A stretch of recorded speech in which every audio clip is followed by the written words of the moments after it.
A year ago, a friend and I decided to camp on his land, a vast stretch deep in the Texas backcountry, surrounded by mesquite and cedar trees.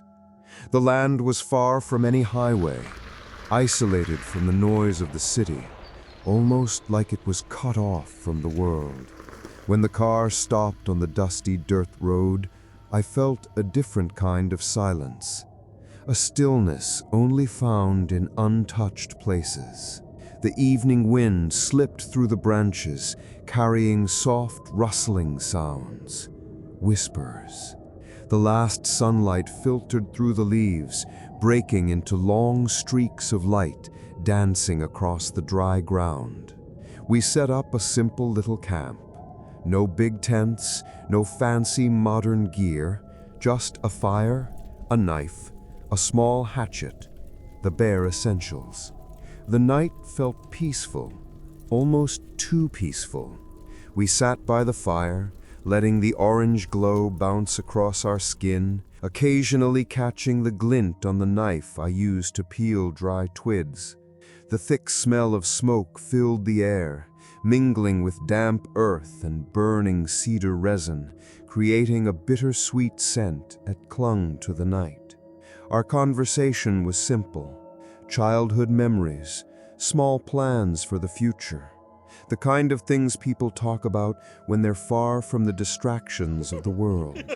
Occasionally, laughter broke out, but it quickly dissolved into the forest. The tall trees swallowed our voices, leaving only faint echoes mingling with the crackle of burning wood. The sky slowly changed from soft orange to deep red to dark blue before fading into black. The sun was gone, leaving only a faint glow on the horizon. The air shifted too, cold creeping in, biting the skin, even though the fire still blazed. And yet, inside the circle of firelight, I felt safe, protected, as if the outside world no longer existed, just the two of us, the flames, and the dark forest pressing in around. But that peace collapsed. Suddenly, the sound of metal scraping, followed by a brief exclamation, shattered the silence. I looked over and saw my friend holding his hand. The knife had slipped. A thin cut, not deep, but fresh blood appeared, running between his fingers. He sighed quietly, then looked at me with a calm but uneasy expression. "I'll grab the first aid kit from the truck." The truck was parked 2 miles down the dirt road. He stood, brushed his pants, and walked along the dark path, disappearing into the trees. Now, I was alone. The fire dwindled, tongues of flame shrinking into small flickers, blinking like they didn't want to die, but no longer strong enough to push back the darkness. The night wind blew harder, making the fire hiss and sway. That's when I felt it. A change that's hard to explain. It wasn't just silence, not ordinary darkness. It was a stillness that pressed down, heavy, like the forest itself was holding its breath. The air thickened, every sound exaggerated. Twigs snapping, leaves brushing in the wind. Everything sounded too loud, too foreign, as if something was listening. The feeling pierced me, slow but certain. It wasn't just loneliness. It was like standing on the edge of something unseen. Something I could feel with startling clarity. The solitude that had once been quiet shifted into something oppressive, as if the air itself was vibrating with something unseen. At first, I thought it was imagination, just me alone by a dying fire. But then, I heard it. A whistle. Not a night bird, not the wind slipping through the branches. This was different. A short, repeating note, clearly blown with intent. The sound had purpose, precise, steady, almost like a melody, and that was exactly what made it threatening. My blood froze. The sound was coming beyond the dark trees, not far, and worse, it felt aimed at me, thrown directly at me. Something was out there, and it wanted me to know. My body went rigid. Instinct screamed, stay by the fire and be a target, or hide. I chose to hide.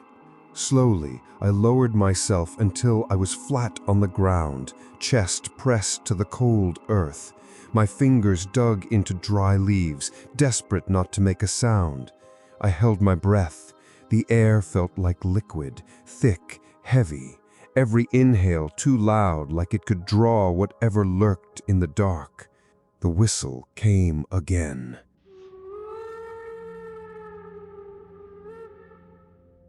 The same note, hollow, empty, unchanged, a message without words. I'm here. My heart pounded. Time seemed to twist, slowing down. I searched for reason. A lost hiker? A hunter's prank? But who would walk 2 miles into the forest just to whistle a single, repeating note in the dead of night? My hand touched something cold, the knife. I gripped it tight. The metal handle froze my palm, but it didn't bring comfort. And then faces. My parents, my girlfriend, my friends, all flashing before me, as sharp and vivid as if they were last memories. I felt as if I were standing between 2 worlds, one real, full of reason, the other dark, foreign, lawless. And the whistle was an invitation, a call pulling me toward that other world, one I would never understand, and perhaps never return from. The whistle stopped. For a moment, the forest was dead silent again, as if even the wind was waiting. My chest ached from holding my breath, but I didn't dare release it fully. The silence was not relief, it was worse. Whatever had been out there had gone quiet, and that silence carried intent. Minutes stretched. My eyes scanned the shifting dark between the trees, every shadow leaning forward like it wanted to step into the circle of dying firelight. The embers cracked weakly, their glow no longer a shield, just a fragile reminder of light in a place swallowed whole by night. I told myself to move. Slowly, carefully, I crawled backward, keeping low. My palms brushed over dirt and dry leaves. My ears strained for the sound, a footstep, a branch breaking, anything. But all I got was the weight of silence pressing against me, thick, suffocating. That's when I realized something had changed. The whistle was gone, but it had left something behind, a feeling, a presence, like the dark itself was aware of me now, leaning closer. Every nerve screamed that I wasn't alone anymore. I froze, and then, soft, so soft I almost thought I imagined it. Footsteps, not running, not charging, slow, careful, deliberate. The kind of footsteps made by someone who wanted me to hear them, just enough to know they were there. I couldn't tell how far. Sound bends strangely in the forest at night. But I knew one thing with absolute clarity. It was getting closer. My throat tightened. And before I could stop myself, a whisper escaped my lips. Please. It wasn't a prayer. Not really. More like an instinct. A word meant for no one and nothing. A reflex of fear too deep to contain. The footsteps stopped. And in that silence, I felt the world narrow, as if every tree, every shadow, every grain of dirt had turned its focus toward me. I clutched the knife harder. My hand trembled so badly that the metal handle knocked against the rock beside me. A faint tap. The sound was tiny, insignificant, but it broke something.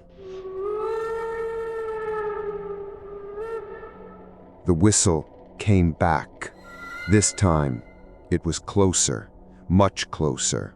A sharp, deliberate note, splitting the silence like a blade through fabric. I wanted to scream, to run, to do anything, but my body locked. All I could do was listen as it repeated, the same hollow note, steady, patient, carved into the night like a message written only for me. I forced myself up, crouching low, every muscle stiff.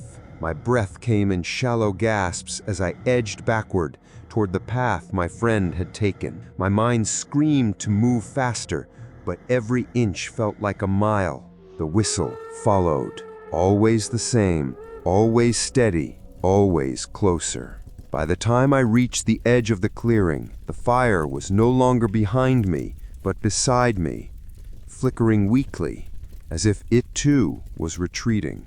The trees yawned open before me, blacker than pitch, and I knew stepping into them meant abandoning the last fragile light. But there was no choice. I slipped into the darkness. The world closed in instantly. Branches snagged my shirt, twigs cracked underfoot, no matter how carefully I stepped. Every sound felt like a flare in the dark, announcing me, betraying me, and behind me, always behind me, came the whistle, sometimes closer, sometimes further, sometimes right at my back, as if the sound had leaned down and whispered into my ear. I don't know how long I moved like that. Minutes, hours, time lost meaning. The only rhythm was my pulse and the relentless call following me through the woods. Then, faintly, blessedly, I saw it. Headlights. Far down the dirt road, two pale beams cut through the trees.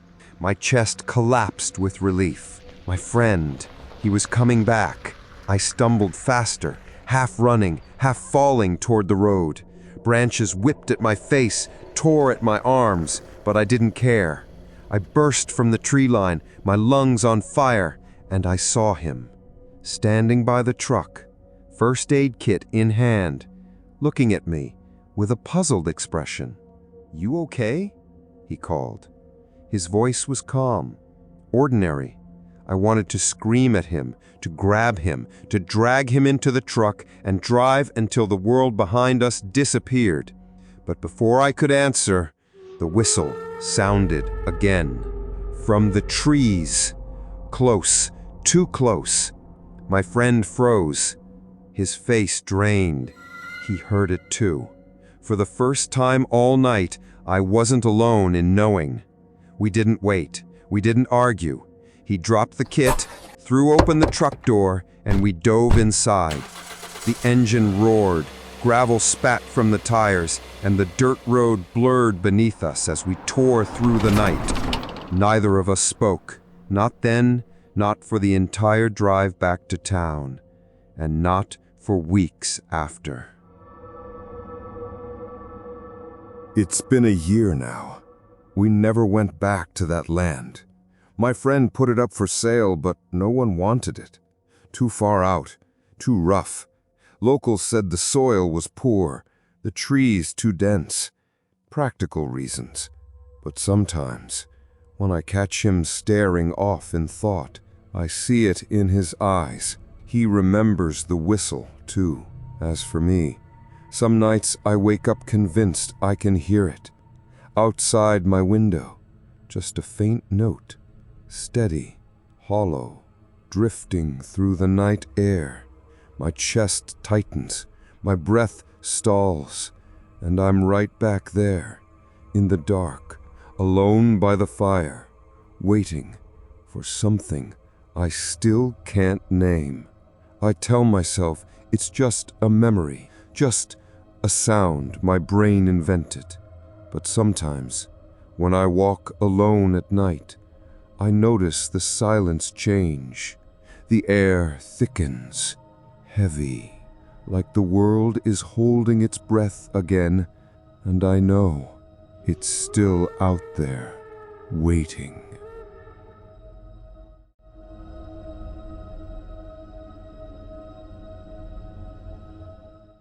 I never believed in ghosts. Honestly, I used to roll my eyes at the idea. But something happened to me on the night of 17 February 2017, just before 11 p.m., that I still can't explain, and it's stuck with me ever since. That night, I had dropped someone off in the area, and I was driving back near the Liesbeek River, on a road that runs close to the train tracks between Mowbray and Rondebosch. It was quiet, no one else around. Then, I saw her. At first, I thought it was just a pedestrian, but as I got closer, I realized something was very wrong. She was draped in what looked like a white cloth, almost like a duvet cover, with the clear outline of hair and a body, but no features at all. No face, no details, just a full human shape in white. She didn't glow, she didn't flicker, she was solid. So close I could have reached out and touched her through my window. That's when the atmosphere changed. The inside of my car went ice cold. The air felt heavy, unnatural.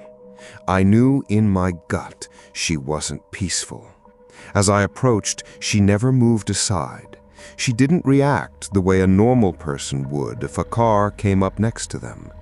But I knew she was aware of me. She even slowed her pace slightly as I drew level with her and turned partially toward me, just enough to let me know she knew I was there. But she never looked at me fully, never altered her path. Then I realized, with horror, I was actually driving down a cul-de-sac. My stomach dropped. I did a sharp U-turn to get out of there. But in the space of those few seconds, she was gone. Completely. No sign of her anywhere. Given how slowly she had been moving, there was absolutely no way she could have left the road that quickly. She had just vanished. I was so shaken that I didn't even want to go back to my empty flat. All my housemates were out. Instead, I drove around busy roads, just to be near people, headlights, and movement. I ended up phoning a friend in Australia because I knew they'd be awake. I just needed to hear a familiar voice to calm down. I can't explain what I saw. I didn't believe in ghosts before that night, but after seeing her, feeling that unnatural cold, being so close I could have touched her, and watching her disappear into thin air, I can't say that anymore. I am wondering if anyone has similar stories nearby, or a newspaper clipping, or something to direct me on what it is. Can't believe it was 8 years ago, but I feel like it is connected to something real.